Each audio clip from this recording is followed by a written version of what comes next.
And I was thinking about the times that I've been in Helmline and have seen plates from books extracted and distributed and broken, books broken basically, and their contents distributed. And this, to me, connected with something that was spoken about earlier in the discussion too, about the new developments, in a way, of sampling journals. I mean, we were just having a quick discussion about iPods.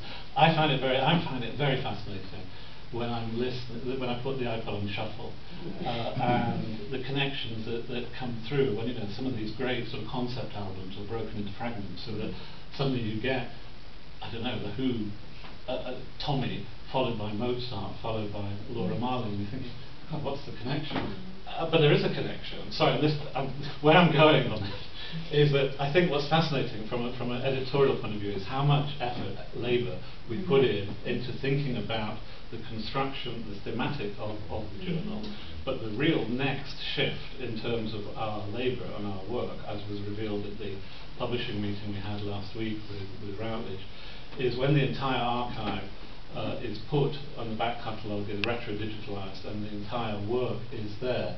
The technology of sampling is going to mean that not only are we invisible in the sense that we're talking about this afternoon, that the editor's role is also going to be erased in a funny sort of way. The editorials are not being downloaded. The single issues, the single articles, outside of the frame of their curated perspective that we've given so much labour to, and that actually generated those issues, are fractured, fragmented, which I find both perplexing and exciting in a peculiar way, in the way I'm saying that different constellations, in the way that the iPod shuffle function might work.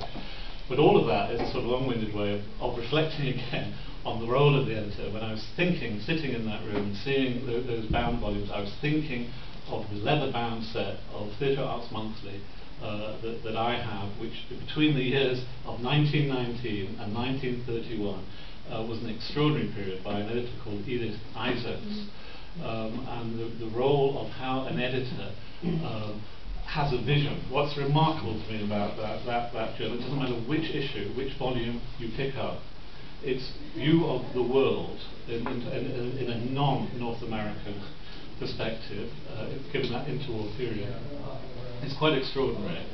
And any one issue you might pick up, it might have something about Broadway theatre, but also Balinese dance, Mexican drama. So it has an extraordinary range. And it's also not driven by any RAE or RAE agenda. It was just extraordinary scholarship and also writing about